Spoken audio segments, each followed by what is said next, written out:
Well, hello there, ladies and gents. I'm Tammy Sapnewski, your crypto queen. Thank you so much for popping by my channel. You guys, what a debacle, right? Unbelievable with Coyote Coin. So, in case you missed the voice chat there in Telegram tonight, now you guys know I had these gents on last night to talk a little bit about their project, and it seems wonderful. It seems like a really great project to get into. I'm kind of bummed that we didn't get into the pre sale, but here's the good news. There might be people that were so upset with the situation that they've decided to bail out of the presale. They're offering up those slots. So if you're interested in still getting into the pre-launch of Coyote Coin or Coyote Token, yeah, it's Coyote Coin. They're going to change the token symbol for it. You can get in. So go to the Telegram, DM one of the moderators there and say that you're interested in being one of the participants of the pre-launch, and hopefully you'll be able to get in. I did. I was like, "Hey man, I'm in. If somebody there wants to bail out, I'll definitely take their slot." And don't forget, you can either get it on Ethereum or Binance Smart Chain. I'm going to be doing Binance Smart Chain, but it's seems like a really great opportunity. Hey, Suresh. Hello. Good evening. Thank you for popping by. Neville, good evening. Basically, what happened, they had been audited. They passed their audit. They had to test the token. So in the contract, they had to change one word from private to public. Now, when they launched the token, whoever was in charge of that on the team didn't turn the public back to private. So there was somebody there, a little scammer on Pancake Swap, grabbing all the tokens that were airdropped. They're asking anybody that happened to get the tokens airdropped into their wallet to, hide them and mute them. This way they don't get raided. It's a sad situation, but listen, scammers be scamming. That's what they do. They be scamming. They're looking to take your money.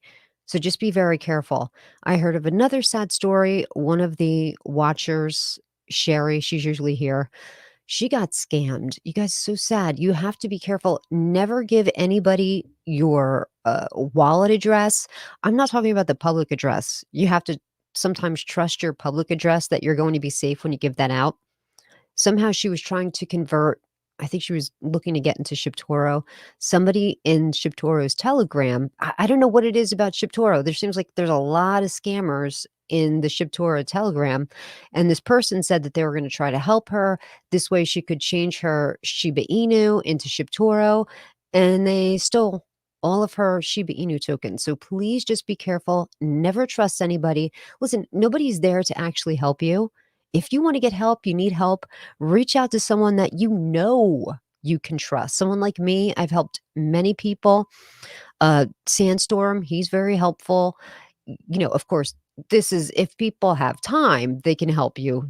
Time is not always there sometimes. Or reach out to the moderators of that particular room. Whatever room you're in, make sure you're dealing directly with a moderator and not just some rando in the chat, because look what happens. You get scammed. What's up, Tangi? Good evening. That's exactly how they got me when I first started out. Oh man, that stinks. Sorry, Tangi. There's a lot of people that have stories like that, so nothing to be ashamed of. So, yes, the official statement from Coyote Coin to our valued Den community. In the early morning of Tuesday, March 15th, we were filling our liquidity pool on Pancake Swap and sending airdrops, and we were victim to a malicious sniper bot attack. Coyote was not the only victim of this attack, and as we determined, other altcoins were also compromised. The attack happened within minutes of launch and drained our initial liquidity pool. So what happened, they lost like $300,000 worth of liquidity. Now, here, what they could have done was said, you know what, we got bot attacked, we got raided, we just have to basically start again. And they could have rugged the whole project.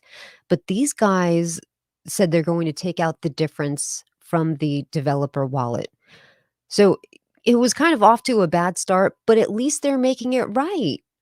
Not many people would do that. Not too many people would eat that kind of loss. So I'm glad that they're making it right, they're doing the right thing, and, like a phoenix, they will rise from these ashes, and they're gonna build an amazing project. When the main developer was speaking on the AMA, he kind of went into this story and was, kind of going on for, like, a long time with this story, and I wanted to try to hurry him up, but I didn't wanna be rude. I mean, he's my guest, right? I had him on, and he just struck me as the mad scientist kind of guy. I picture him with, like, his hair's all messed up and pens everywhere and knowing all of these things, and he struck me as that type. So the project that he's looking to build, I think he'll be able to do it. Just from the way that he represents it and the way he talks, you really get the feeling that he's an incredibly intelligent man. Now, whenever you're dealing with somebody that's incredibly intelligent and they have a vision, I'm all in because whatever talents they lack, they normally can put together the crew that makes up for whatever their weakness is, and they do have a lot of devs on that team that seem very strong as well. So I'm definitely going to try to get into that pre-launch if there's an opening. I mean, hey, listen, I listened to the voice chat today on Telegram, and it seems like everybody there was like, "Nope, not leaving. Nope, not leaving. I'm sticking with you guys. Let's take this to the moon." So it just gives me the confidence that, this is a really good project, really good team of devs. Seems like everybody there trusts them. And Suresh says, the Batman from Coyote is asking me to share my wallet address and transaction hash. Not sure of this. What they're doing, and just confirm that you are speaking directly with Batman. But in the voice chat today, they said that if indeed you had been airdrop tokens, you might need to share some information in order for them to validate that you still have your tokens. They did mention that in the voice chat today. And he even said, he's like, I know this is not going to sound good, but so Suresh, I would just confirm that that's definitely the Batman you're speaking with, but they did talk about that today. Juan says, "Great dignity." Yes. And another good thing is, even though it was guys, don't get me wrong, this was a huge F up, like a huge F up. Anybody else, makes a mistake like that, whoever's leading the team is like, "Okay, Ed's gotta roll. We gotta answer to somebody. This is over $250,000 that was lost. Ed's gotta roll." But no, they're sticking by the team. He's like, "Listen, it was a mistake. We're all a team, we're a pack, we stay together, and we're gonna make up for this. We'll eat this out of the developer wallet, and that's just the way it's going to be. That's the way it's going to go." Sherry's here tonight. Sherry, I just shared the sad story of what happened to you. Um, you know, there's something about the Shibtoro telegram that for some reason, that particular telegram group gets raided by scammers all of the time. You're not alone. And they even bring it up several times throughout the day to say, we will never DM you first. If somebody DMs you and says that they're a developer, they're not, because we'll never do that. Even in my YouTube channel, somebody, I was doing an AMA and somebody got onto the chat and was like, this chick is a scammer, she's a con woman. And I'm like looking at the chat like, why are they saying this? Why are they trying to do this to me? And from StreamYards, you don't really have the control of banning people. Like, I couldn't even kick this dude off. I was like, oh no. So unfortunately, I didn't have a moderator at the time. And I'm thinking to myself, why are they saying this? He fell victim to people responding in my comment section as me, saying, "Hey, what's at me? And, let's hook up and do some investments together." He fell victim to that, and he thought it was me. He legit thought it was me. And of course, he might, because they have my picture there. It says the crypto queen, like, it looks like it's me, but it's just not. So you have to be careful. That's the creators will never reach out to you and be like, "Hey, what's at me? I have information for you. Let's do an investment." That's not going to happen. any information that I have for you investment-wise, guess what? I'm gonna share it on the channel with you, either in a live stream or during a video. I'm never going to, "Hey, what's at me, guys?" That's not gonna happen. Sherry says, "Oh my god, I got that too, but it had a phone number and led you to WhatsApp." Yeah, I'll never, ever, never, ever do that. And Tangi is saying, "Be sure to make sure this account is a mod." Yes. Yes. Oh, yeah, okay. I am gonna try. I can't do it. Let me hit the star here. What just happened? I hit the star there. What does that mean? See, I can't do it from StreamYards. I have to have Creator Studio open on YouTube on a different link to make people moderators. For some reason, just StreamYards, I don't have that capability of doing. So, I'll definitely, well, let me see if I can go over into the YouTube right now to see if I can do that. No, I can't because I have to jump back to StreamYards and go to the original link because I can't have too many tabs open on this laptop. It's just such a piece of crap, you guys. It's just, if I have more than 5 tabs open at any given time, it's just so slow.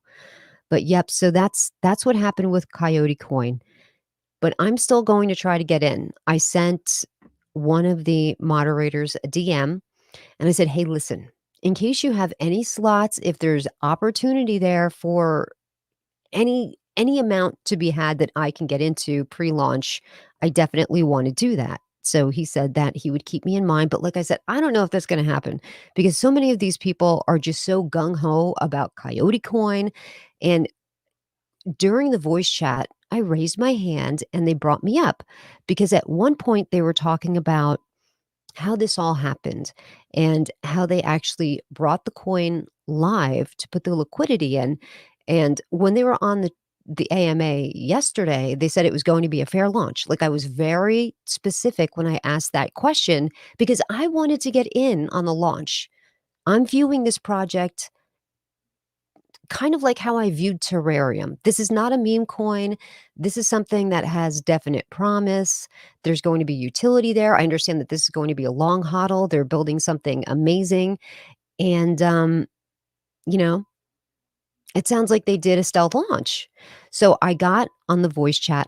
I raised my hand. They brought me up. And I was like, from everything that you just said, it sounds like you did a stealth launch. It wasn't fair launch. It was a stealth launch. And the guy was like, "Oh, well," he kinda, like, tried to backtrack out of that. He's like, "I didn't mean stealth launch. I meant, like, someone else said stealth launch, and I kinda had that stuck in my head, and that's why I said that." And then the other guy was like, "No, I was gonna DM you, but if you made the coin live, that's how the tokens got it." So I'm not exactly sure what they consider to be a stealth launch and what's a fair launch, because to me, a fair launch is, "Hey, we're launching our token. We're launching it at this particular time. If you wanna get in, get in. This is when we're launching it." You don't launch it and then whoever has the inside know gets to buy all the tokens first because a lot of people literally were watching DEX tools.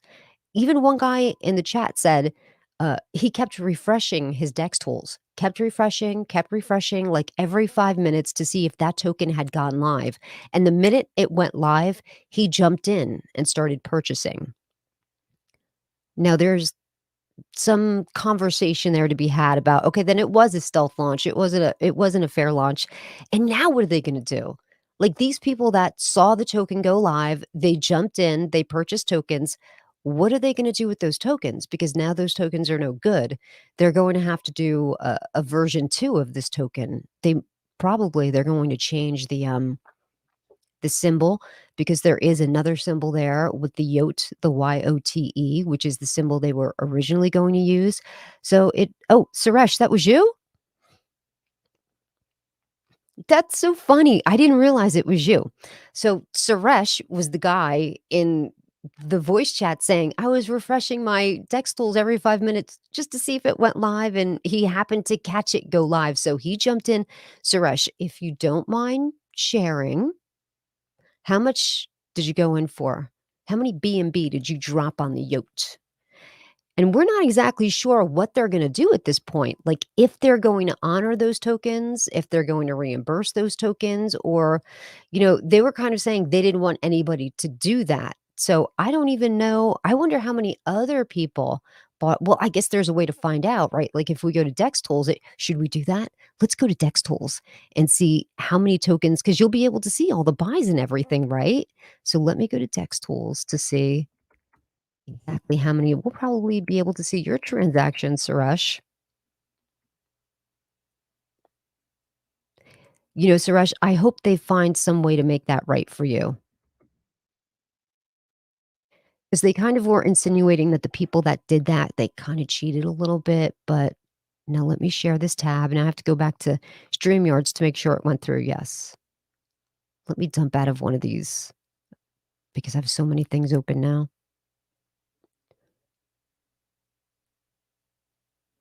So there's all the transactions, you guys. Let me make sure you can see it. Oh, hold on. Suresh, I'm not a big investor, but I was on the top 10. Okay, well, then you might be a big investor if you're in the top 10. Just saying, Suresh. Just saying. Okay, it says this token has either low score or low community trust. There's no information there, but look at all the. I mean, is this 10:30 p.m.? Are people still buying this thing? I hope not.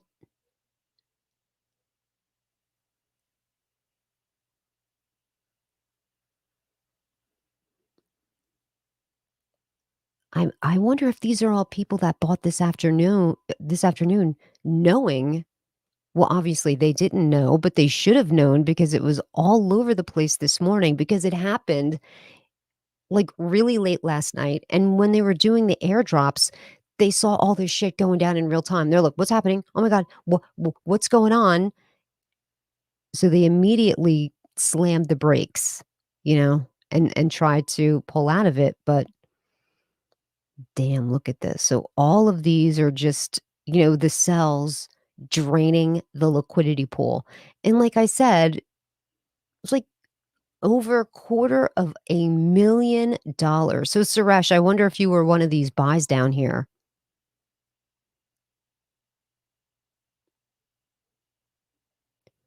What a shame that here's more buys. Like, damn, that's just a shame. Let's go all the way back to the top. So, 10:38, that has to be PM. So, as of like an hour and a half ago, even as they were doing the voice chat, people were still buying the token. It just goes to show that if you're not a member of a community, like a social platform like Twitter, like Telegram, you miss out on a lot of information. Like, clearly, these people that just bought in tonight, they missed out on the big news on Twitter. As soon as this happened, I hit Twitter this morning. I was like, "Oh my gosh, look what happened. Look what's going on. These dudes were just on my channel, and now look what's happened to their project. This is a catastrophe." So, if someone had been on Twitter and if they were following Coyote Coin, they would have seen my notification because whenever I'm talking about a project or a token, I always tag them in my tweet. This way, if someone's an investor, they'll be able to see that tweet. And this is why is so important. If anything you're thinking about investing in or you are invested in, make sure you follow them on all of these different social media platforms. This way you stay up to date. You know what the hell's going on. I mean, these people look. I mean, there's just no excuse. Somebody bought an hour and a half ago. There's just no excuse for that. Suresh said it would have costed me around 1.15 BNB, which would include my transfer, my fund from various wallet. Okay, so Like, what's BNB now? Like 300 something? So still, I mean, that's a lot of money for people. So it is very sad that that happened, Suresh. Man, you are refreshing the DEX tools every 5 minutes. I don't have that kind of patience. I just asked the developer, I'm like, "Will you please DM me when the launch is going to happen? This way I can spread the word." I was even thinking about perhaps doing the launch live, following the launch. Obviously, I'd get in as soon as I could, and then I would sort of follow the launch and see how things were progressing, how many people were getting in, what's going on with it, the price, I wanna see a big green candle followed by another green candle, and so on and so forth, because I think it's going to be one of those projects that's like terrarium. The enthusiasm that I heard from the community tonight was just ginormous. Even though this was we can all consider this launch a catastrophe. Like, this is textbook how to make your launch go wrong. Like, this was textbook. Even though that happened, everybody in the community was like, "We love you. We know you're working so hard. Oh my god." And of course, granted, it's because they're picking up the money. They're going to take care of whatever liquidity was stolen. If they didn't do that, I'm sure the community would have a very different tone. But being that they made right by this whole situation, everybody's like, "We love you." And it just sounds like, there's some projects you get into and you understand that people are there for the initial launch and then they're there for the profit taken. Shortly thereafter, they're going to be taking their profits and then they're done and then they're out. And that's all you can expect from that. But this community seems very gung ho and hyped about this project.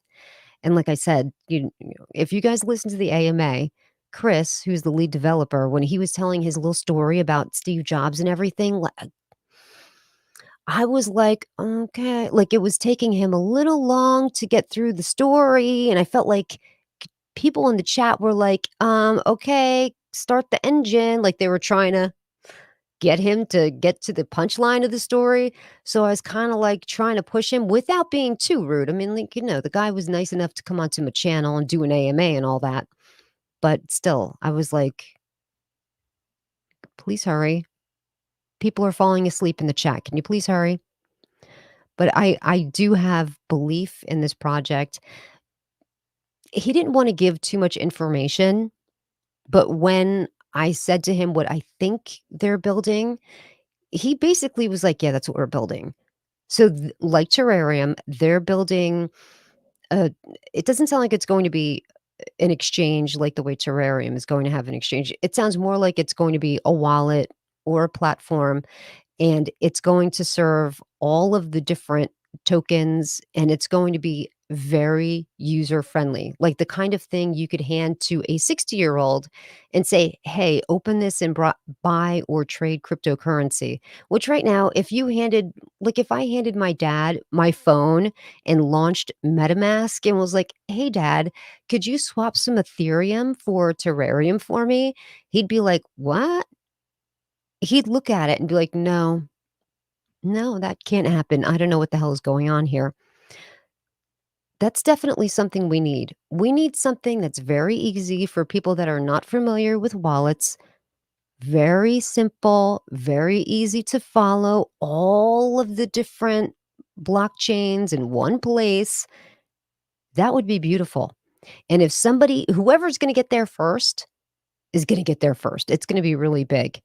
And I think once that happens, once people understand it and see how easy it is to use, I think that's going to help cryptocurrency in general become adopted into the mainstream. That's what I think. I think once because you say cryptocurrency now, people are just confused by it. They don't know what to make of it. They don't really know what it is. People hear cryptocurrency, immediately they think of Bitcoin because that's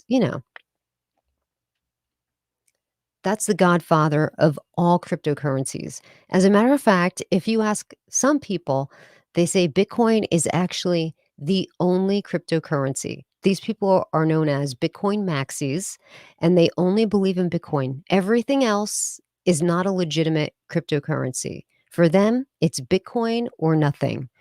We have the Husky of Wall Street in here. Good evening, Husky. Hey, Tammy. I was going through crypto withdrawals. Glad to be back.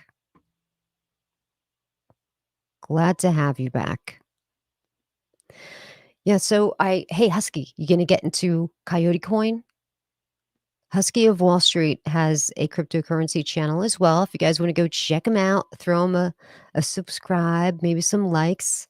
Did you get enough people to start having live streams, Husky? Rodney Anderson says, "Good evening, Tammy. I was in the Telegram when it went down. They held open mic for the community to keep their support and maintain transparency. The devs spoke highly of you for free AMA." Yeah. Husky says, "I haven't been able to watch the Coyote Coin thing yet, and I seen you were alive, so I wanted to just come in and say hi." Well, hello, Husky. I appreciate that. Yeah, Rodney. See, normally when I have to start charging for AMAs. I have to just start doing it because everybody else is doing it. And I'm thinking to myself, why am I not doing it? I want to give you guys good information, bring to you good projects that are good. But like everybody else is charging for them, I'm like, I might as well start charging for them too because you have to research everything. But normally when you do a free AMA, what I would consider like proper etiquette is like the community from that token comes in and gives you like super chats and stuff. Like that's kind of like proper etiquette. So if the devs were really appreciative, they would have been like, "Hey, we're having an AMA tonight on Crypto Queen's channel. You guys, she's doing it for free. So go in there and show her love." Like that's just proper etiquette, I would think. But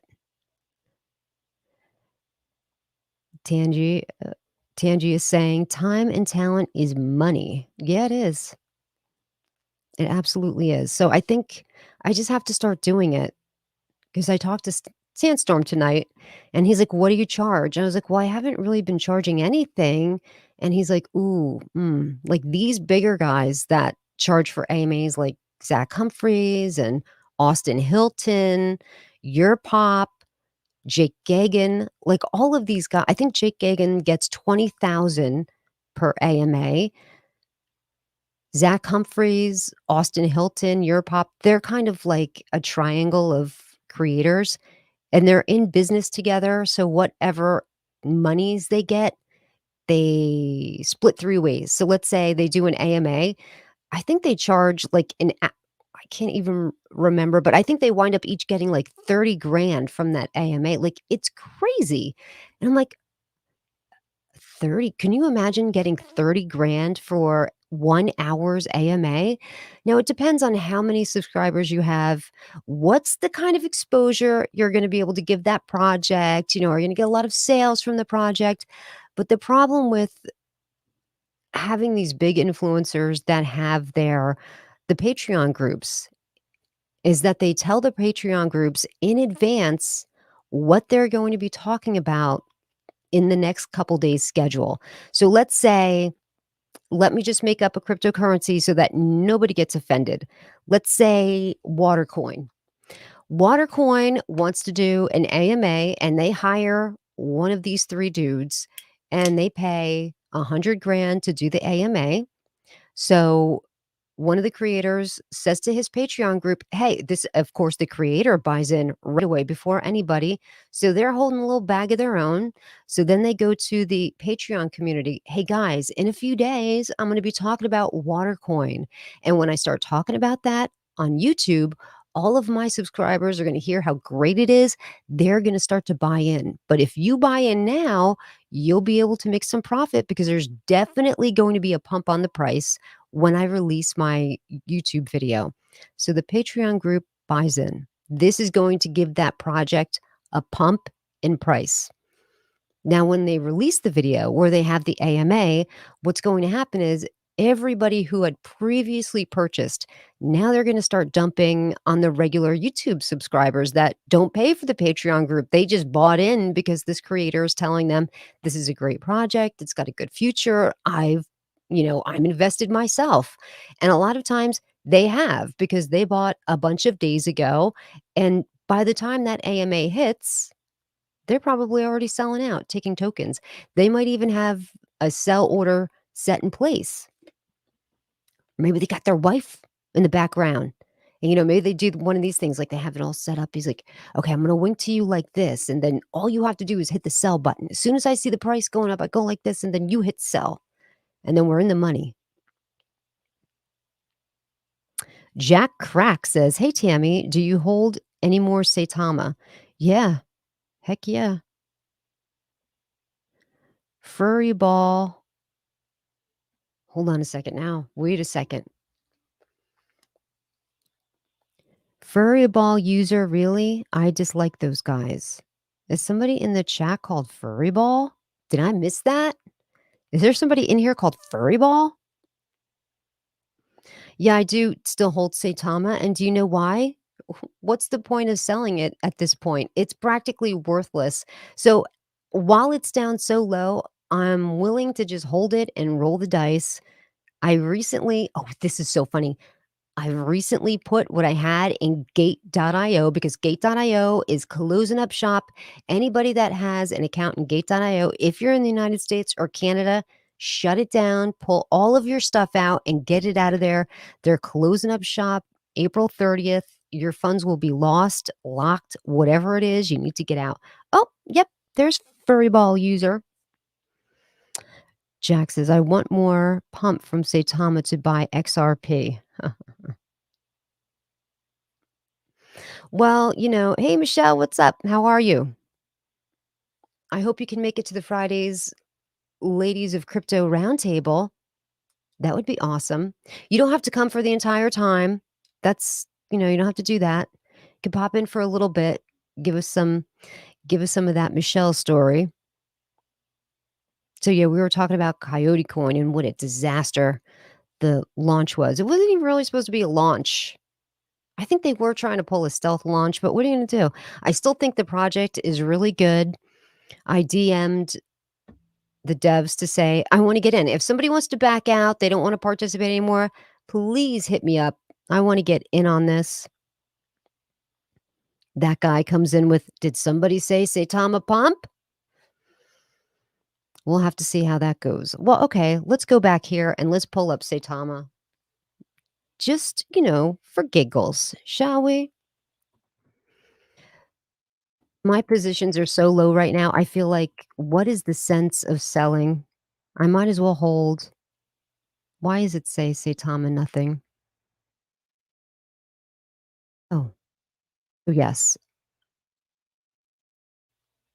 I recently sent my holdings from Gate.io into SataMask. So I have Saitama sitting in SataMask. How funny is that? Uh, so it's exactly where we expected it to be in the 12 area where it's been. But hey, the good news is if you are smart enough to get into terrarium, you're very happy today. Oh, I know that's a sore subject for somebody, so I'm not gonna talk about it too much, but I'm just gonna say terrarium is on fire, and I'm holding Saitama because, they might get a couple whales there in Dubai. Maybe we can pump this back up to 20, and then maybe I'll pull out because, when I first started to buy Saitama, I think I don't remember, but I think it may have been about $100 a billion. Now I think you could get like $20 for a billion maybe in Saitama. It's really bad. Rodney Anderson says, "Holding is the only smart option for holders at this point with Saitama." Yes. I mean, what am I gonna do? Sell my entire holdings and maybe get $200? And then even if it pumps up to 16, then I'll be out that extra money. So I am going to hold. Woody says, "I bought Terra at 7611. I need a lose a zero." Yes. Web Twerp says, "Got into Terra 2 weeks ago. I'm pretty stoked so far." Okay, so I got into Terrarium day of launch. Let's pull up that chart. Very early, like within minutes, because it did launch a little late. They had a little bit of a hiccup with the liquidity. did launch a little late, but as soon as it launched, baby, I was in there. I was streaming with Teddy Ganja. It was awesome. Teddy and I both got in super early. Rodney got into the pre-sale. He was super lucky. I was like, "Shit, you can't share with the sister that there's a great pre-sale going on, Rodney?" Look at that. Mm, so it's up really good, really good. And of course, they're going to be launching on Mexi as well. That was the big news. Another another exchange. They still have 4 more exchanges to go. So this is a solid start for Terrarium. And by all means, they probably have I know there's a lot of developers there, but they probably have like a team of coders working on this centralized exchange. I mean, they better have a team of coders working on this centralized exchange because that's what you need. If you're going to build solid utility, there's got to be more than just 3 dudes in a room coding. So in case Russ is listening to this, not that he is, I'm sure he's not. But yeah, you need more than just Max. What's that guy's name? Something Max? Can't even remember it now. Max Equation. You need more than just one dude named Max Equation to code for you. That's just the way it goes. Yep. Neville said, "I got in the same time as you, Tammy. Good man. Good man." So, no matter what you put in on the day of launch, even if you just put in $100, let's say you did only put in $100, you probably got about $500 right now, maybe 400, because I put in 500, and last time I checked, I was at like 4,100 or something like that. Lazy Jedi says, "I might take some Terra profits so I can put money into the CVC presale." You definitely should take profits. Definitely, definitely. I would wait till it goes a little higher though, to be honest with you. If you're thinking about nicking profits, I think it's definitely I think it's gonna get up into the 8s by end of week, so I'd wait. Not financial advice, by the way. I always have to say that, but I do think by end of week it's gonna go higher. Russ is busy in Dubai, fighting in a UFC ring. Husky of Wall Street says, "I bought into Terra last week when right after the Bitmart listing, when it went down to right under the 5, so I was happy about that. Good for you, Husky, that I took a chance and it worked." Yep, so when it did the pullback on Bitmart, I bought some on Bitmart too. I have it on MetaMask, but I was like, "Man, you know, these people that are buying up the place on Bitmart, I'm not gonna get any of those reflections in my MetaMask, and I want all the reflections." So I have a very small position there in Bitmart, just enough to realize some reflections, only a couple $100 worth. And I think the last time I checked, I bought $200 worth, and it was like almost $300 what I have in Bitmart. So a nice little profit there too. No, I didn't jump into Kongtama. I bet you're happy though. I saw yesterday it was going parabolic, or was that this morning? It did really well. So let's pull that up. Mrs. NFT Queen, she aped into Kongtama, everybody. I don't know why this computer does this. You know, it just keeps auto correcting what I'm trying to write. Stop it.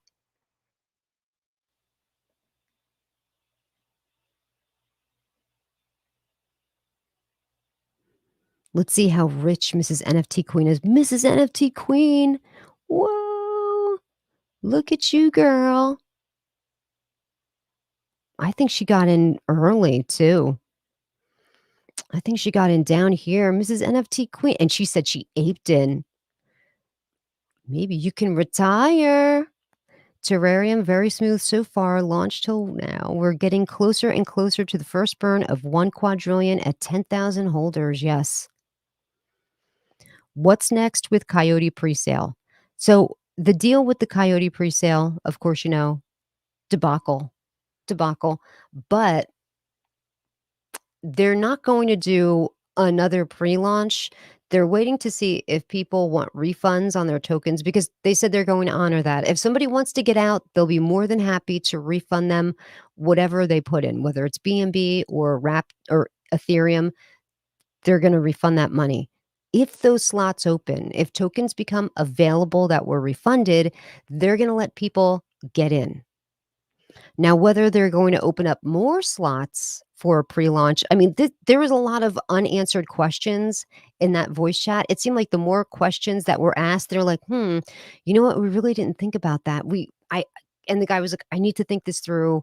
We'll get back to you, but I'm not 100% sure. But there's definitely, out of the people that did do the pre-launch, there's gotta be at least 10 people that were like, yeah, they have to be like, "I want out." At least 10, I would say. Who knows? Maybe there's gonna be absolutely nobody. Maybe everybody's gonna be like, "No, we love this, we're staying." But I wanna get in. So hopefully they do open it up for another round of pre-launch. Being that they're doing a V2, I think it would be smart. I think it would be smart, and I think, one of the points that they were making with, the marketing behind all of this, because there was debate whether or not they should completely rename the token, they're definitely gonna change the token symbol, but whether they should rename it some different name, and the guy was pretty adamant that he wants to stick with Coyote Coin, because they feel like you should never let a disaster go to waste because this could be a really great thing for marketing. And actually, there was one guy in the voice chat who has to do with marketing, and he said that he made really valid points as far as why we should sort of rename the token because there could be like a bad taste in people's mouth, and but he had this really good taglines like we made a mistake but we fixed it and now we made millions. Like, he had some really good taglines. Like, that's something, Mrs. NFT Queen would come up with because she's a writer, and she gave some really good suggestions as to what we're gonna call the Ladies of Crypto, uh, roundtable, which is going to be this coming Friday, 9 p.m. Eastern Standard Time. I still have to make a thumbnail because I have to find out who's coming. Like, Mrs. NFT Queen, she's gonna come. Who else is gonna come? Sade is gonna be there, I'm gonna be there. There might be people popping in and out, Mrs. Sandstorm might show up, so, like, only a few people have RSVP'd. I'm not sure if Michelle is going to be there. I think she said she might pop in. I think Tangi said she's going to pop in. Tangi's like, "What? Me? Tangi's gonna be there. So, we're gonna try to break it up into segments. This was actually an idea of Tangi. So, like, make it like The View to break it up into different segments, and we each get to talk about, what's our YOLO token? What's the worst token we ever bought? What's the best community, best meme? Like, stuff like that. So, I have to make up, like, a little not script, but, just a different timelines of where we're gonna be in the conversation, good flow, like, I want a nice flow to the round table, but have everybody introduce themselves, and then we'll jump into cryptocurrency and, what's the best thing we ever bought, and I know everybody's gonna say terrarium, because that's what I'm saying. Nobody can steal my thing, though. No, of course, we can all say the same thing. If that's how we feel, that's how we feel. So that's gonna happen. Rodney Anderson says earlier today, Kongtama hit a high of 232% growth before it started cooling off. I missed out on that one. I did too. Here's the thing though, I mean, I have to just say, I'm starting to get just annoyed with all of the names. I really wish that, like Coyote Coin, that looks like a real project. It's not the mixture of two different names of something. Like, it's not like a stupid name. I'm getting sick of all these stupid names, basically, because it sounds ridiculous. It just sounds stupid. Like, tomorrow I'm having no, that's not tomorrow I have on RM Docs, which is a combination of Rick and Morty, which was a rug pull, and then the following night I'm having on the developer from Satan Nobi. I didn't buy into Satan Nobi because it just It's like a combination of Saitama and Shibnobi. Like, it's just the name. I don't get it. Why are they doing this? Are they trying to capture the audiences from both of these tokens and bring them together? Because it's not going to happen. Because the people of Saitama hate the people of Shibnobi. So it'll be very interesting to talk to this guy and say, hey, why did you pick these two? Now, the reason that he did it is because their reflections, it's not paid in their native token. It's actually going to be paid in Saitama and Shibnobi. And TARP is another one, totally a rug pull. But they're along the same lines, like RM Docs, TARP. They're trying to do the same thing. Racket Club says, I would love to see the paranormal video. Oh, I don't have it on this computer. I have it on my phone. So I can't. I should send it to this because it is bizarre. I know Tangi saw it. She was like, "Oh my gosh, Tarp has gone MIA." I feel like, some mistakes were made there during the launch of Lily Token. And you know what's so funny is that launch was being covered on Scott Herman's channel, and Scott Herman had just moonshot on the channel, and he was reviewing the contract, and he revealed the contract address prior to the launch. So everybody was able to get in before they were supposed to get in. Like, as soon as that thing launched, these people already had it, and that kind of messed up the launch. Don't get me wrong, there was a lot wrong with the Lily token launch. I'm not saying that, but they did contribute to the problem there of the Lily token launch. And when it all went sideways, so Scott Herman's got his live stream going with just Moonshot on, and there was a guy in their chat that gave him $100 tip. He's like, "Hey, thanks. Thanks to you, I was able to grab that contract address and be one of the very first purchases, and I'm already up like this ginormous amount." And you could see just Moonshot is just sitting there like, "Oh shit, you saw that?" Like, it was a huge mistake. Like, that's not something that should have been done. So they contributed to a lot of the problems. But then when it all started to go sideways, I think Scott Herman in his mind was like, oh man, like that happened on my channel.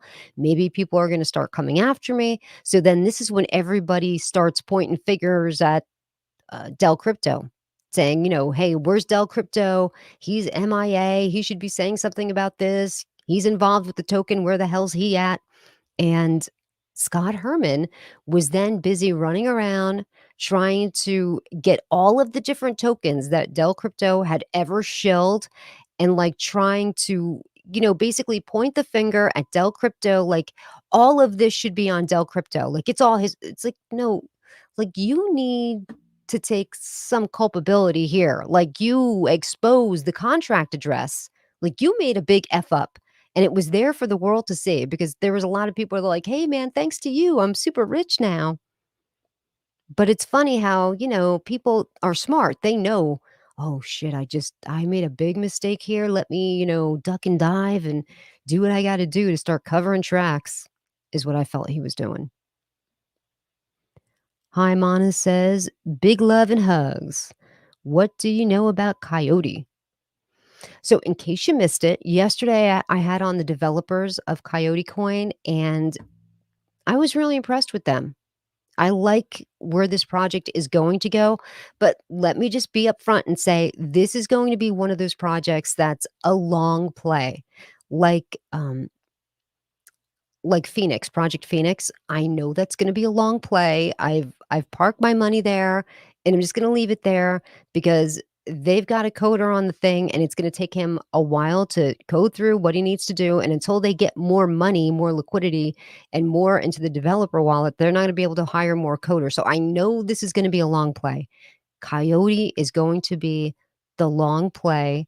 So if you're interested in a long play, this can be good. Now, what they're trying to build at Coyote is a platform like, and I even said to him, "Is this going to be on a desktop thing, or is this going to be an app as well?" And he said, "Both. It's going to be an app where somebody can go and buying cryptocurrency is going to be made very simple. Like I gave an example before, if I handed my dad my phone and launched MetaMask and said, "Hey, dad, can you swap out some Ethereum for Terrarium?" He wouldn't know what the hell. He'd be like, "No, what are you crazy? I don't know what the hell this is." They're making an app so that it's super easy for even somebody who doesn't know jack shit about anything to be able to launch that app and quickly purchase whatever cryptocurrency they want from any kind of blockchain that they want, Ethereum, Tron, BNB, like anything. It's all going to be there on one base, very simple, very easy. Oh, super sticker from Rodney Anderson. Thank you, Rodney Anderson. I appreciate you very much. Thank you. Somos Crypto said, "Hello, Crypto Queen." Hello, Somos. How are you doing? So that's what they're building over there at Coyote Coin. Something that's and he kept talking about Steve Jobs and how what Steve Jobs really brought to everything, like, was just being revolutionary. All of his ideas were revolutionary. I had the very first iPhone. When everybody else had a flip phone, I had an iPhone, and they just couldn't get over what an incredible piece of technology that it was. Now, when the iPhone was first launched, there was only a couple of apps available on iTunes. I don't know if you guys remember this, not even iTunes, the App Store, hardly anything. And then all of these new things were quickly launching. And then the iPad, it was like, man, this really, if not for Steve Jobs, would we still all have flip phones? Would there even be tablets? There definitely wouldn't be an iPad, but would there, because all of the other tablets after the iPad, they're just copies of the iPad. Would we have any of that? Like he really propelled the industry decades in advance because Samsung and all of those were more than happy to hodl that flip phone like that's where it was at. They love their flip phones. So Steve Jobs really was a revolutionary. So Chris kept talking about Steve Jobs and how he had this vision and how he was, you know, just amazing. Like the way he was telling his stories, it almost seemed like he had like a little man crush on Steve Jobs, which I don't blame him. But did somebody notice that he was scribbling his name on a pad, like doodling it? Steve Jobs off screen. I thought he might even have a Steve Jobs face tattoo somewhere on his butt. I'm not. It's a joke. I don't know. It's for sure. I think it's for sure. And he really respects the vision that Steve Jobs had and how he made it come to fruition and how he changed everything. That's what he's looking to do with Coyote Coin. Will he be able to do it? I don't know. It sounds like I'm definitely going to take a bet on this guy because I believe that he believes he can do it. And he seems like the mad scientist kind, the mad scientist type that is really smart but is kind of like, all over the place. They've got big ideas. They're all over the place, but he's got this team around him that'll kind of reel him in. They'll do what he lacks and, he'll kind of direct the whole thing. That's where I see this project going. That's why I'm going to try to get into the pre-sale. I hope I can.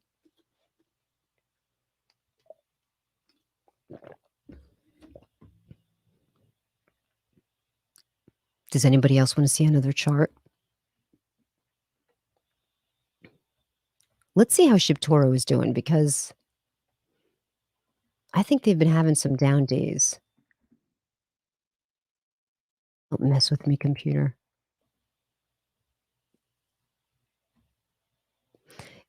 It's not like I cheaped out when I bought this laptop, you guys. This was like almost a grand. Like it should be good.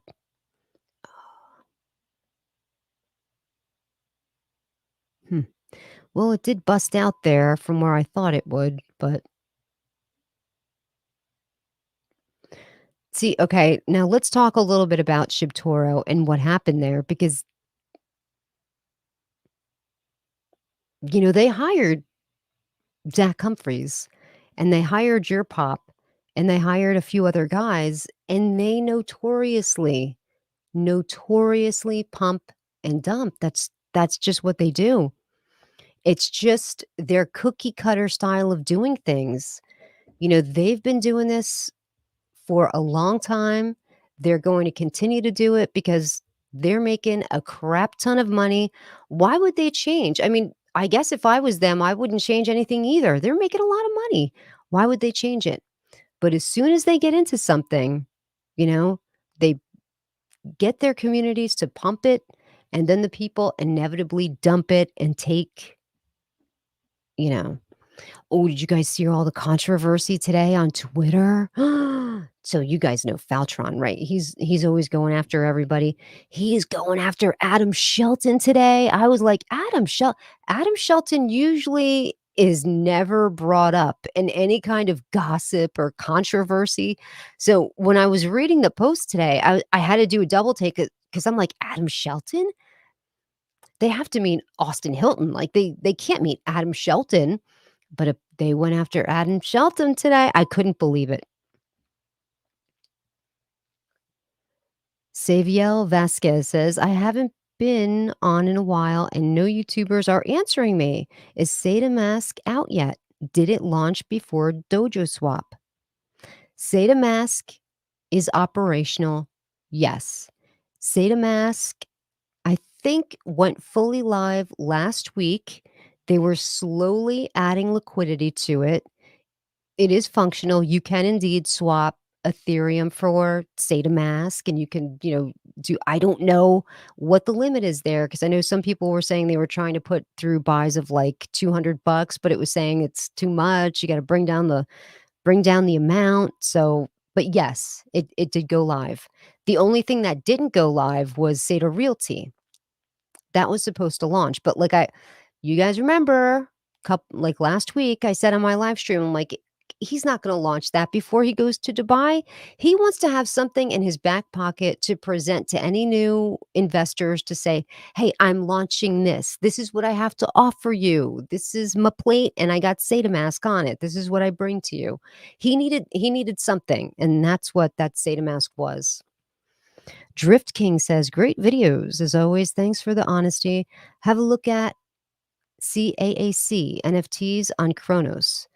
Great art, metaverse gallery, strong, great community. Okay. So I'm guessing they're on Crocy. Like the video, everyone. Thanks, Woody. Woody's so funny. Hey, Woody's always on Twitter. Woody, did you see they went after Adam Shelton? Could you believe that? I couldn't believe that. Pulse Chain Hex Crypto. Blockchain nodes probably would have been smarter not to steer your followers away from a hex for a hex 10,000 in 2 years, and that's without staking. Did I steer somebody away from hex? I don't really remember even talking about hex. I'll post that up there. Probably would have been smarter to not steer your followers away from a hex a 10,000 times in 2 years without staking. Oh, I know what you're talking about. You're talking about because I said I don't know anything about hex, and that Sandstorm did a whole, like, I think 3 episodes on hex, and Sandstorm said to me, "I put $1,000 into hex, and when I retire in 15 years, I'm gonna be a millionaire." And I said, "They're gonna turn $1,000 into $1,000,000? That sounds too good to be true." And you know what they say about things that sound too good to be true? They're probably not true. That's what I said.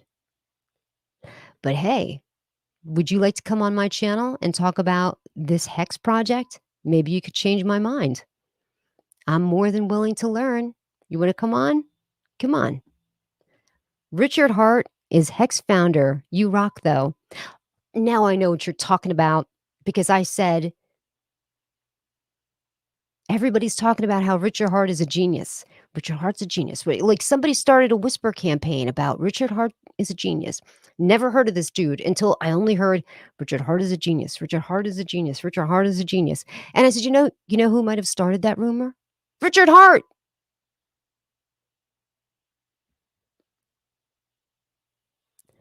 Yeah, okay. I would very much like for you to come on here and change my mind because I wanna put $1,000 in and become a millionaire. I would love for you to come on here and make me understand how that's gonna happen because I wanna be a millionaire. You could and if you can do it, I'll do it. Come on. Racket Club says some of these hexagons yeah, oh, yeah, they're called hexagons, which is hilarious, are crazy as the same as the Seda cultists. Are you one of the people from Pulse? Okay, I just wanna make sure that you're from Pulse before I just start letting you on. You gotta be able to know what the hell you're talking about. Are you a dev or something? Jay Johnson says, "LOL, I've been having at Saitama holders." Oh, okay. Sandstorm has been trying to pit Hexicans versus Wolfpack. Oh, that's funny. That's probably not very hard to do, right? Although it seems like they're 2 completely, totally different communities. Why would they ever go against each other, right? Because Hex seems more like a serious investment type of thing, and Saitama is just it's a meme coin that literally is the cult of Russ Armand, so I don't even see how that they would do that. Okay, this guy says, hold on a second. Except Hex has had 7 dips and smashed all-time highs, and Saitama is the Beanie Babies of crypto. One pump and done. And he says, "Well, Hexicans make money, so it's pretty easy." Well, let's do it. Come on. Why don't you come on my channel and you could talk about how you're going to make me a millionaire if I give you $1,000 because I want to understand how the hell that's going to happen. We have an equal amount of holders. That's why we have a top 10 market cap. All right. Lazy Jedi says Saitama is definitely not a beanie baby. People might actually like it if it were. That's hilarious. Hexicans hate shitcoins. And Sandstorm was listening to a Twitter space with Shaka and the Wolfpack, and they were live on his streaming listening, and they were trashing on the Wolfpack.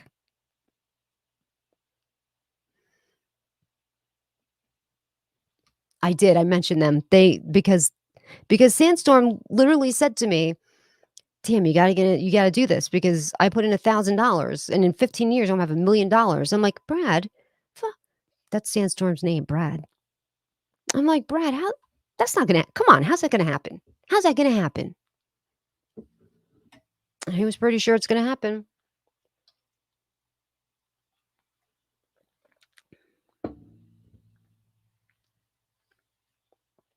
It's like that show with with those people that do all the, they investigate. Like I Want to Believe. What's the name of that show again? Brad wants to believe. I want to believe.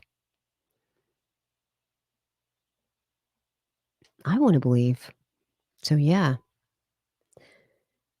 My Twitter is at me Tammy Ski. Let me type it in here. Please send me a message on Twitter, and I will be glad to have you on the channel. This way you can tell me all about how we're gonna turn $1,000 into 1,000,000. What if I gave you $10,000? Does that mean I get $10,000,000? The more money I give, does that mean I have to leave it in there less time? Like, because Brad said he put in $1,000. He said in 15 years he's gonna be a millionaire. What if I put in $25,000? Do I get to pull out $25,000,000 in 10 years? Jay Johnson says, I have listened about Hex, and just no offense to Hexicans, but he didn't put Hexicans. I just put that in there. It's not for me. I don't like the vibe, and I trust my gut.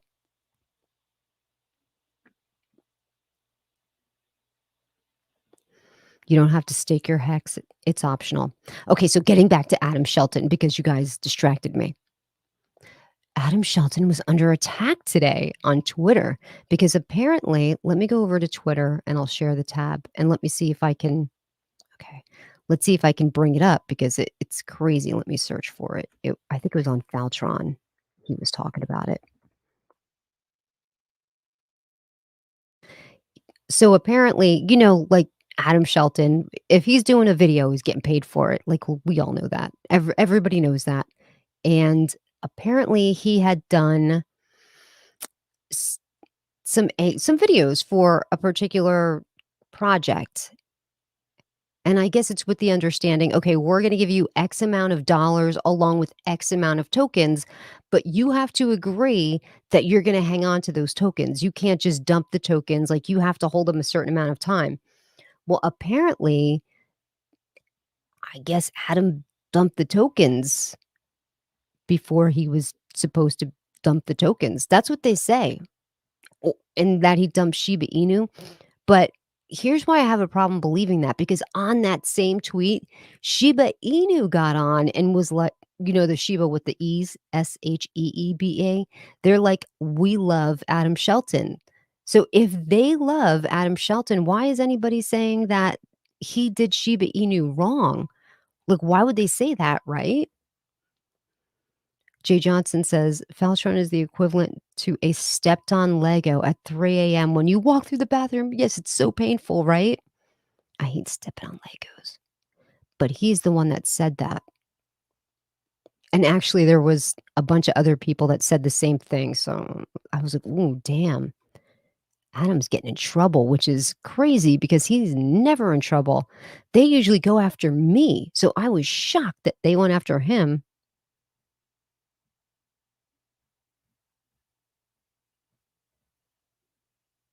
It might have been Sky Token that they accused him of dumping. I can't remember.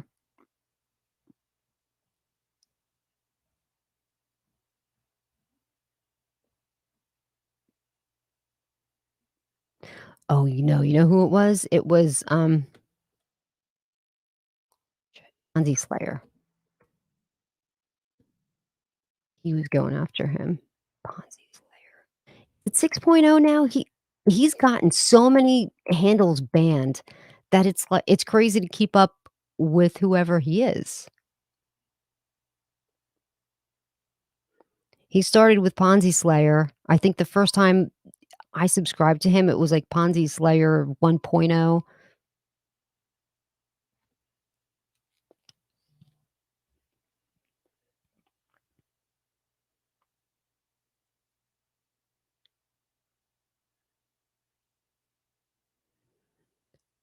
Shift token? No, hold on a second.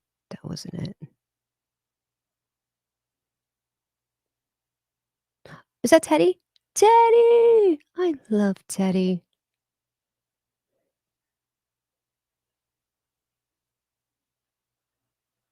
You know what? I suppose it doesn't matter. Whatever he sold, he sold. Listen, hey man, if you're gonna pay a creator to do a video, like, and you give them tokens. Like, so what? If they dump it, so what? Then then maybe you should only give them money, right? If you're thinking that there's a possibility they're gonna dump your tokens, don't give them tokens. Just give them cash. This way they could do whatever they want with it. Or obviously not cash. They usually pay in cryptocurrency. Paul says, I like Ponzi and I love Sandstorm. Hmm.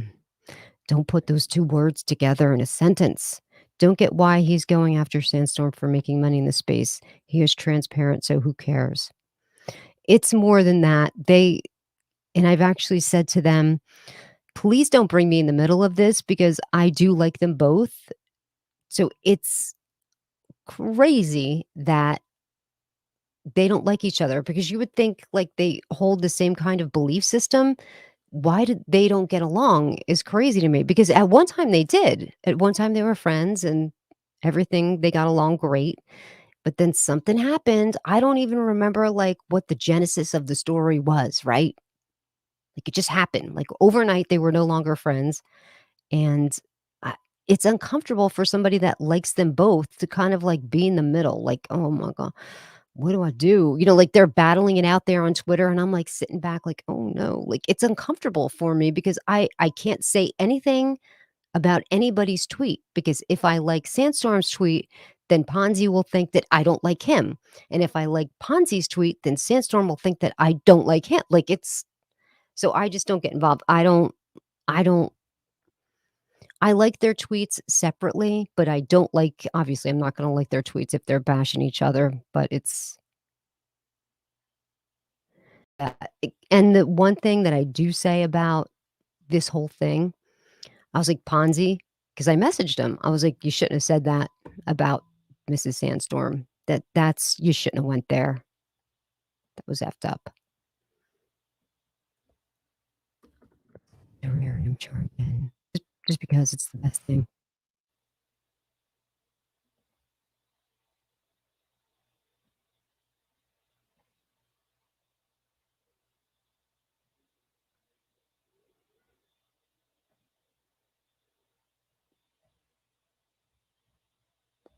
Now where's they move this around? Where's the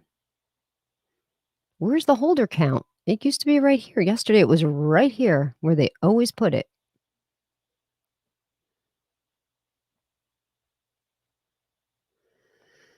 Mm,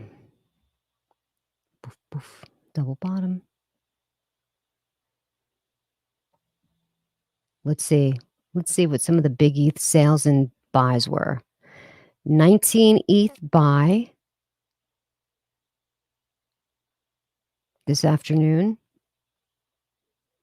12 ETH sale, 9 ETH sale, 7:30, 3:30. I mean, that's it. That's great. If the biggest ETH sale, yeah, ETH sell of the day was 12, that's great. That's great.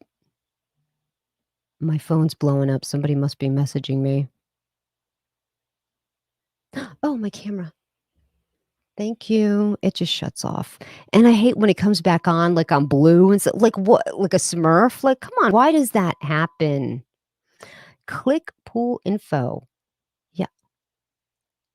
Oh, did I have the I must have accidentally clicked that the other day then. So here we go. 8,093 holders. Well, it's probably not holders. We understand that's 8,093 wallets. And as we know, a person can have multiple wallets, but we don't care as long as this number is 10,000. That's all we care about because then we'll get a one quad burn. And we still have 4 more exchanges to go.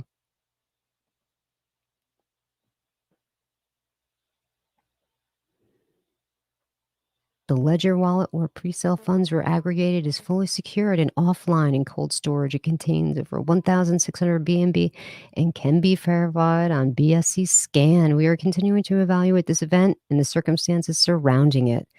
They're never going to catch the dude that did that. You know what I'm saying? Like, they never catch them. I can't believe they caught those two dummies, the husband and wife that wound up stealing all that Bitcoin. How did they think they were ever going to get away with that? Like, they could trace it. When you steal that much, you're going down.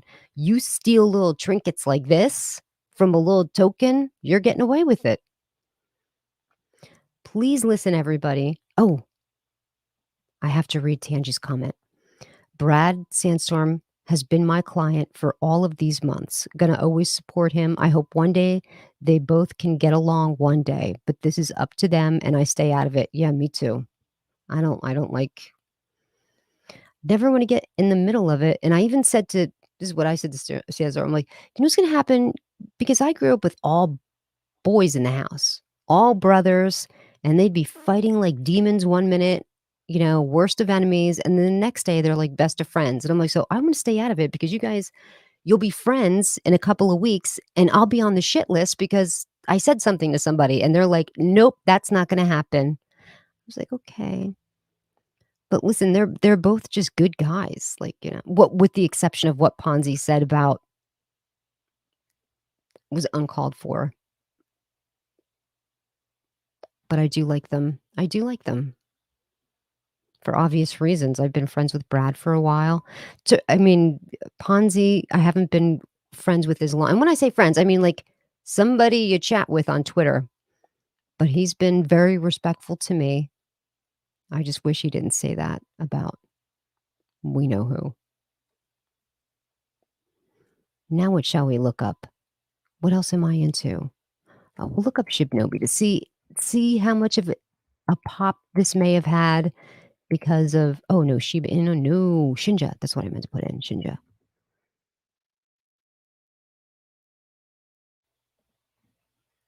Because the good news of the launch of the swap.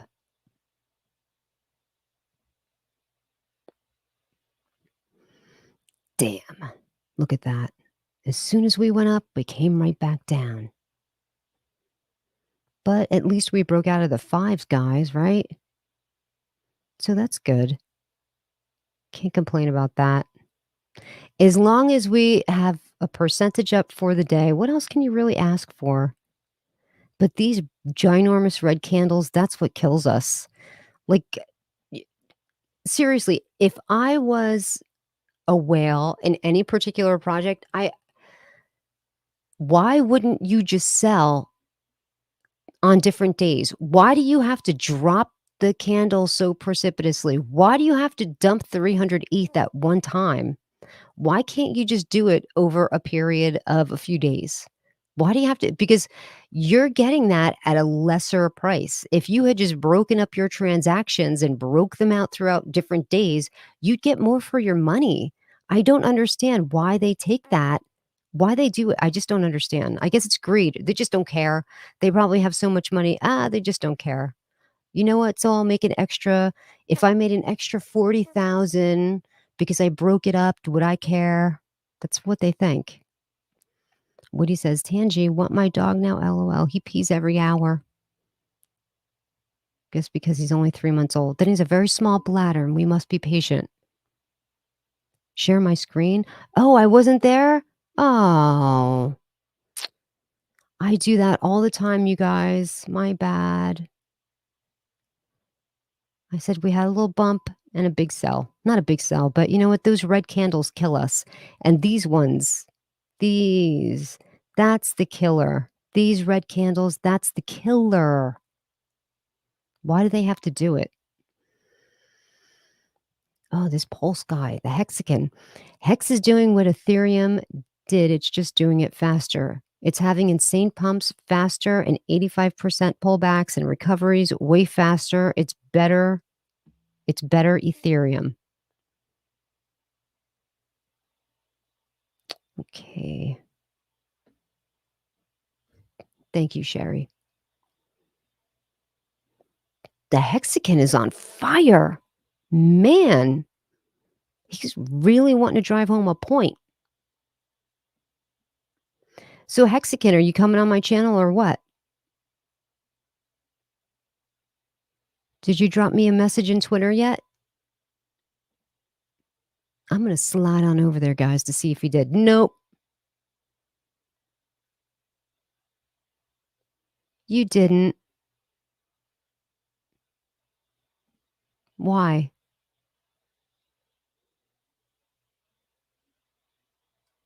Pull up chart? No.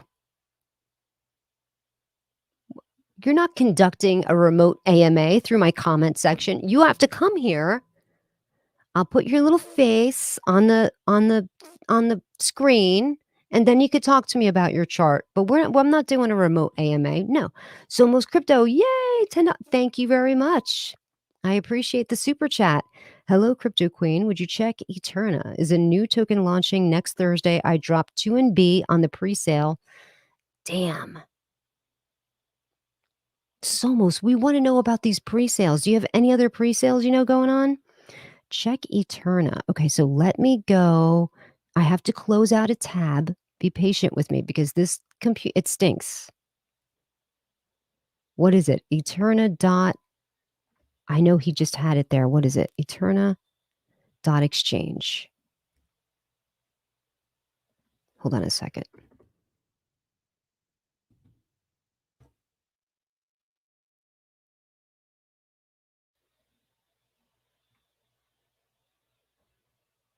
Is that the website? Eterna.exchange. Ooh. Hey guys, I shared the screen. Are you proud of me?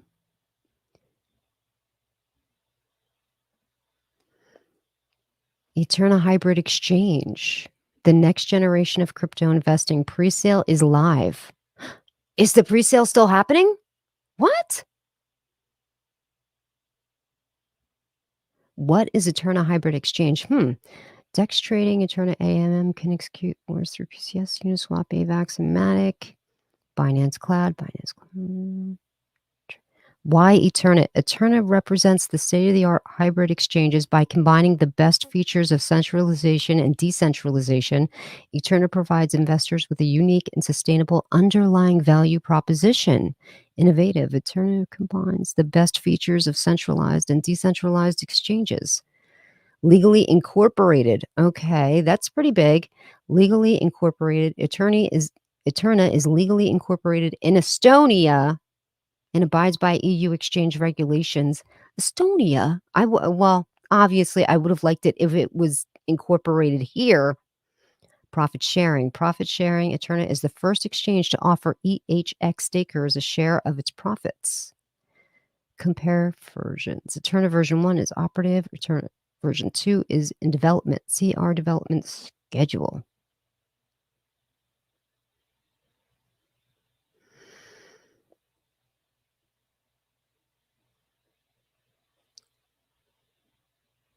Stage 2, Binance Cloud enabled trading. Stage 3. So they plan to be done by August? What's this? Is this the countdown to, or is this when the Dubai Expo starts? Or is that the countdown to when it ends, their pre-sale? Eterna is the first exchange to distribute a percent of its cash flow to its token stakers. We combine the best features of centralized exchanges and decentralized exchanges. No. Are there devs doxed? Where's their team? Do they have white papers?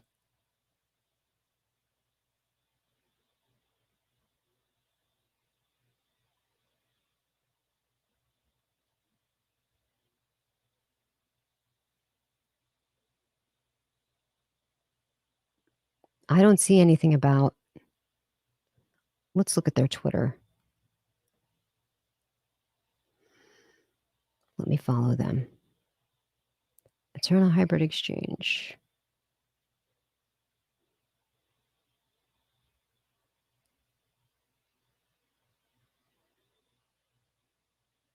Oh, so they've already launched. What a fantastic fair launch pre-sale we just had. When are they launching? Let me go back to StreamYards. Hold on so I can see the. When are they launching? Somos. Okay, thanks, Witty. Launches March 17th, 9 a.m. Shit, that's tomorrow. Witty, did you get in? Shit, you guys. Okay, so we're going to a launch tomorrow. Hold on a second. Because if I don't write this down, I'm never going to remember it. March 17th, which is tomorrow at 9 a.m. Eastern Standard. But listen, they don't, on their website, they don't have any information. Why do people do this with their,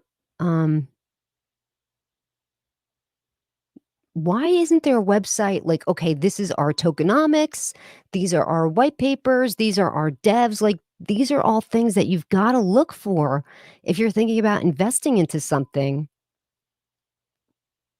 Like, why don't they do that? Where's all that? Where is it?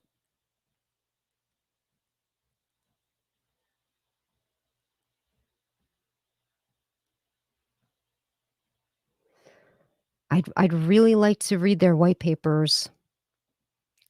Do you know? Sh Hexagon.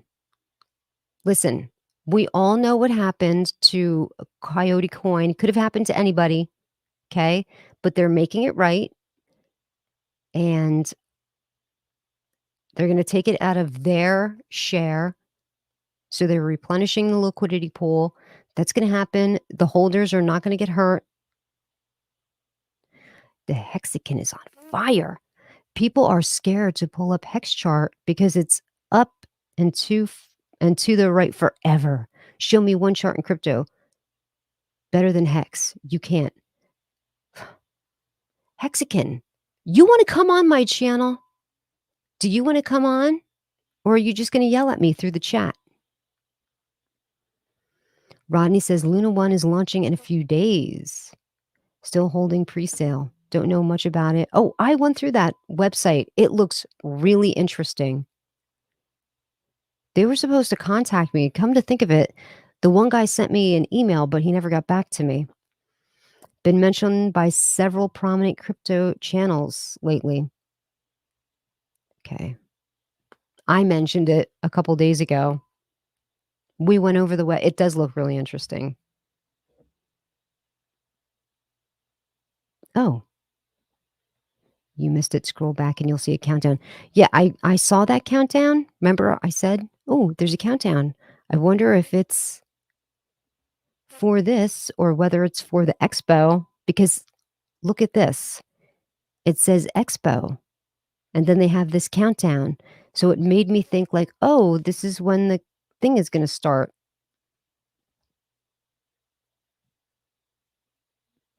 Jay Johnson says, no, but as many people who believe Hex is a cult coin, Pulse Chain Hex Crypto, PHEX, PEX, blockchain nodes is giving a perfect example in this chat of why people feel this way. Yes, Somos, I saw it was for the, oh, is for the expo. Well, wait a minute, but, but it's not. Oh, you're right, because it is. If it's 9 a.m., we still have 8 hours. Okay. I thought it was for the expo. I'm like, oh, this must be for the expo because why would they have that icon there? Countdown for expo. Okay. All right. I got it. So yeah.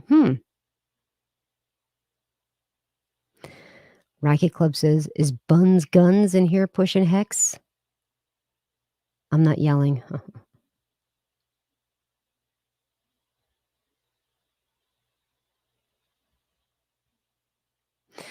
Yeah. So why don't you come and you still haven't sent me a message on Twitter.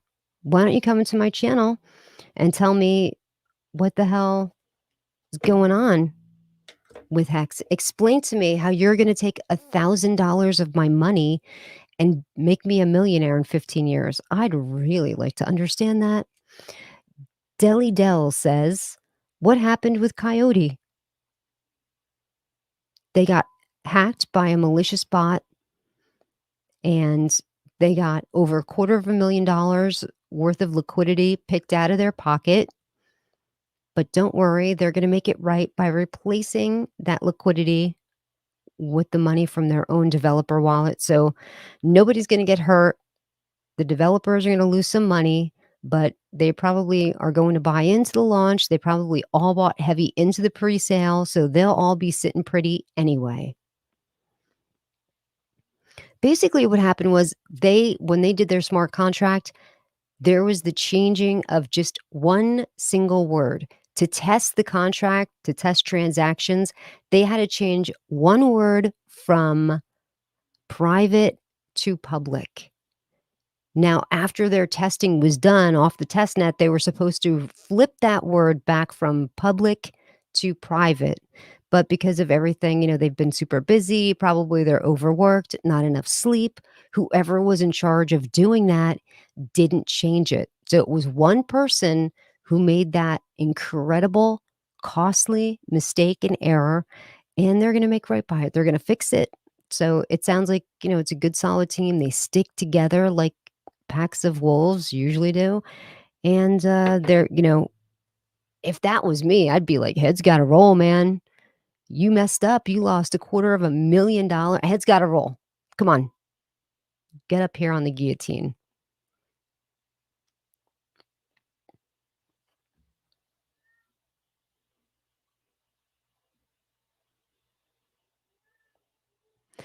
Okay, so did you say I missed the white papers? Is that what you're trying to say? Because I don't see white papers. I don't see anything about the team. These are all things that I need to look at before I invest in something. I'd like to see it. Do I have to sign up to do it? I don't understand. What if I don't want to sign up? What if I just want to look at white papers? Can we make that happen?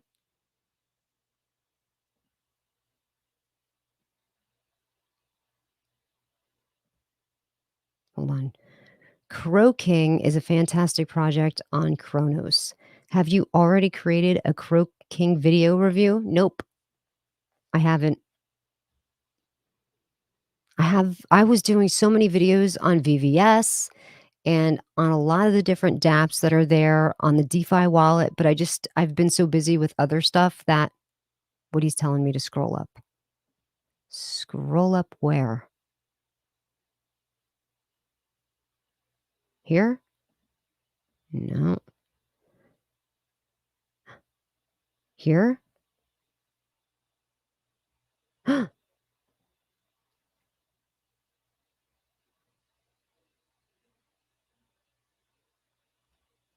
I found it, Woody. Woody's the best.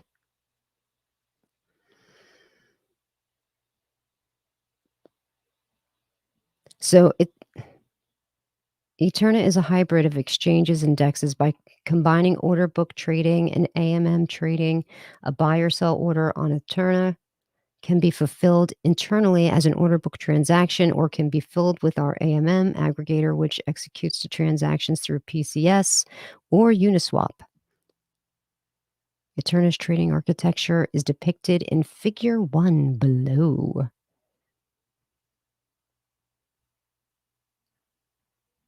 So this does seem like it's going to be a little, right? This does seem like it's gonna be good, but shit, Woody, why didn't you say something about this when it was in presale mode? Oh, Bobby Crypto Granny said, "Hey, hello, Queen. I messaged you on Twitter. You messaged me on Twitter? Mm, I don't think so.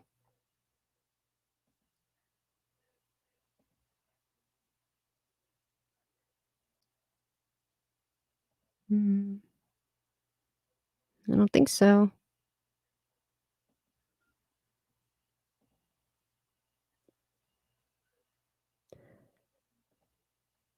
Eterna Telegram quote: "Launch will be on 17th of March, 1 p.m.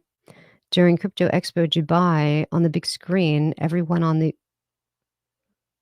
venue will see it." But wait a minute, we just saw it's tomorrow at 9 AM. What do you mean? Oh, but maybe it's a different date because of the time difference over there in Dubai. Is that what you're saying? Because they're probably ahead? Sorry, I just found out today. I still don't know if it was good.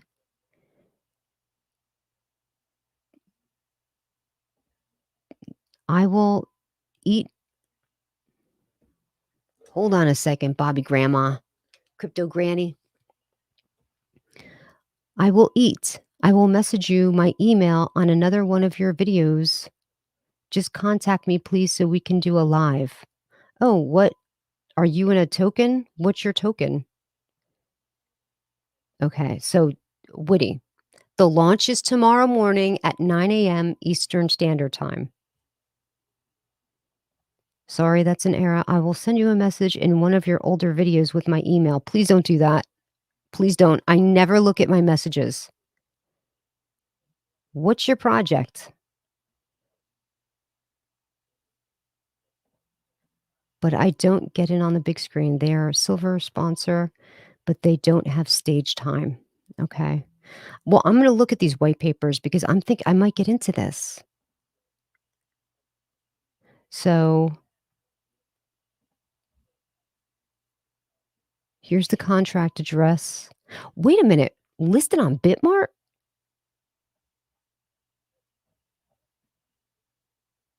What what's happening?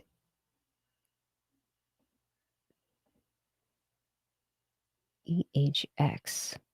Is this like a second version of an existing coin?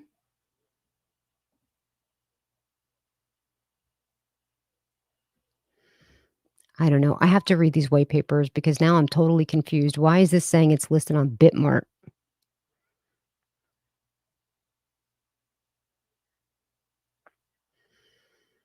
Native token of it. Yeah, I'm confused.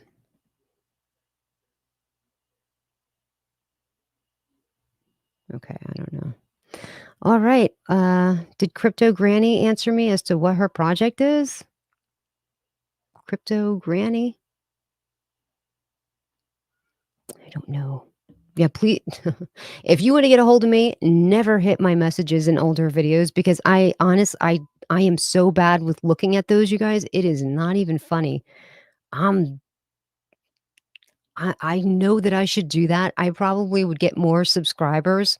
Oh, and I'm supposed to say, if you guys aren't subscribed, will you? I hate saying that, but I'm supposed to say it, so I will say it. If you're not subscribed, can you please hit the subscribe button? It just feels dirty to me. I don't know why. I spoke with you on your live, so you can join me on my live. I spoke with you on your live. I don't know what live? Which live? Are you in the group? Are you in the ladies group? Wait, oh, are you in the Oh, wait a second. Maybe she's one of the ladies that's coming over for the ladies roundtable. Is that what she's trying to say?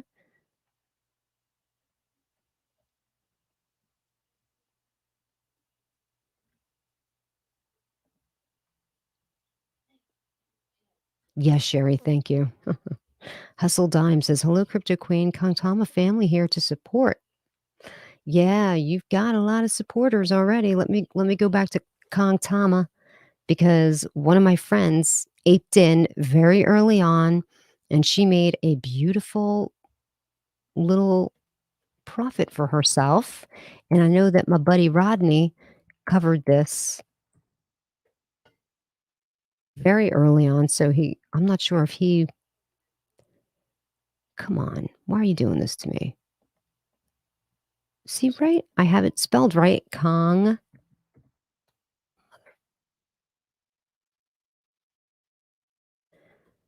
Tom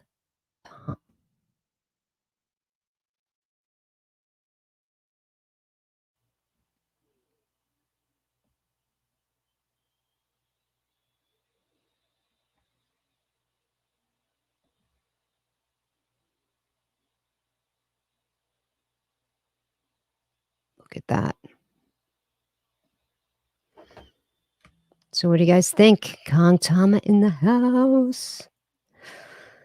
Hmm. Let's take a look at how many holders Kong Tama has. 1,358 holders already. Didn't they just launch? Damn, they only launched 4 days ago and they already have almost 1,400 holders. They have $750,000 in liquidity already. They have a market cap of over $3 million. Shut the front door. Okay, now let's true test of time here. Is their liquidity locked?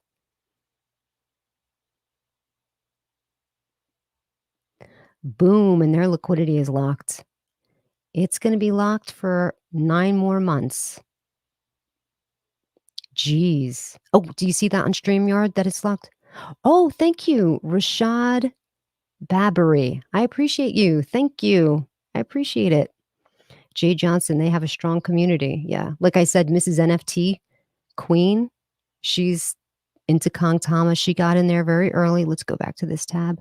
So yeah, you guys, they have their liquidity locked, and that's what I like to see. I like to see liquidity being locked because it just gives you a feel that the devs know that they're going to be in this for the long run. And I definitely like the fact that it's so young and already has 1,400 holders. You guys, that's crazy. Okay. Or have it on an hour chart here.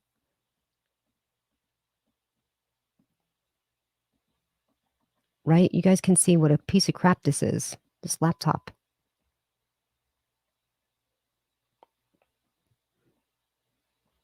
Okay, guys.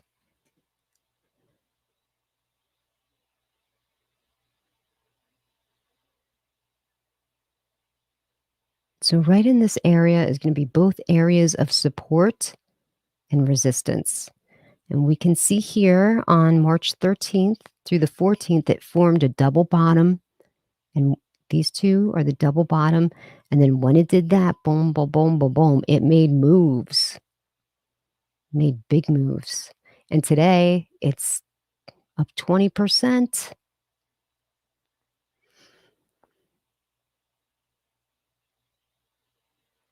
I mean, could this be the forming of another double bottom over here? I guess we have to see to wait. I mean, look at all these buys. It's a sea of green. That's you guys, that's crazy. Look at that sea of green. Of course, you have some profit taking, but look at all the green in that. Jeez. Mrs. NFT picks him good. Well, I think because, she really likes Rodney. Look at all those zeros. Wow, guys. 1, 2, 3, 4, 5, 6, 7, 8, 9, 10, 12, 13, 14, 15, 16. So their tokenomics very similar to Shibnobi. A lot of people, I bet you guys make killer reflections, right? Jeez. Green walls everywhere. Yep. Congratulations to everybody from Kongtama. Congratulations. Let's go Kongtama. Jay Johnson says 40 bucks got me 1.6 quintillions. I'm buying more this Friday. I don't care how much it rises. Well, tell me a little bit about Kongtama. I don't know shit about Kongtama. But wait a second. I want to get this Eterna. I want to write this down. Eterna.exchange. So I can come back here and read this.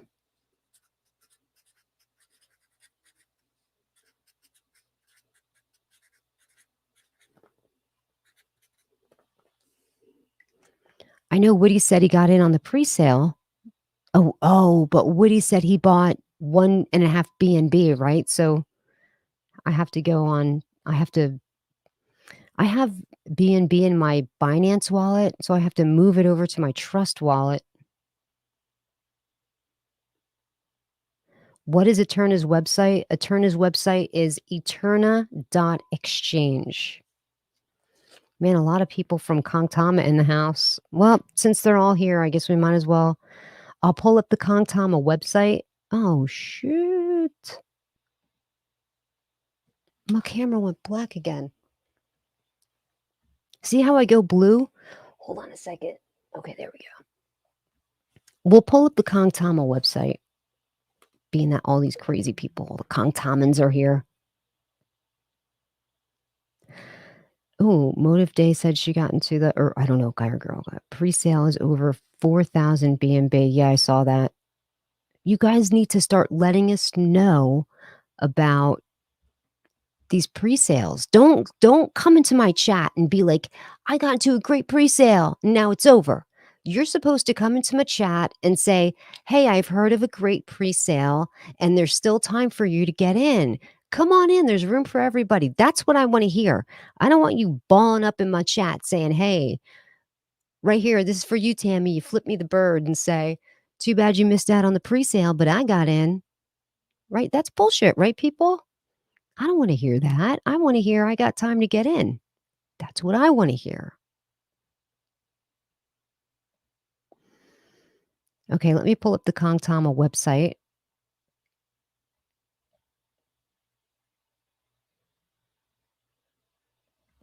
And I'm going to do that by going to Twitter for a second. Hold on. Give me a people in the chat.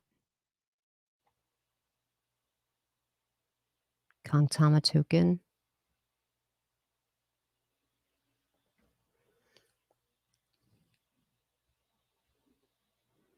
Why does it say this? Why does it say this site contains deceptive content? Why does it say that?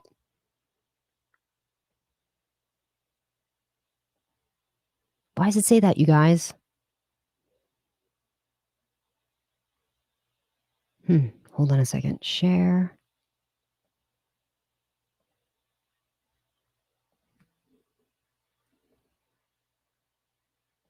Why does it say that? Why does the Kangtama website say that?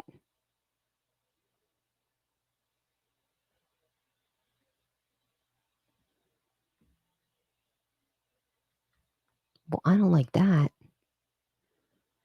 right? Like, isn't this supposed to just take me straight to the website if I hit Kangtama, right? I hit it and this is what I see. Why does it say that? Should I trust it? Ryan Patrick is in Kangtama. He was in Saitama, though. I'm sorry, it's true. You had to have seen that coming, right? You had to have seen that coming. Yeah, oh, Kangtama's chart is nice, but why does their website look like this?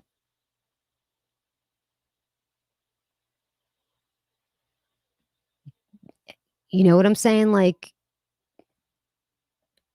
you might if you know the developers, you might wanna let them know that that's there because that's a bad look. Like, I was about to open their website and go through their token, and now I'm not because,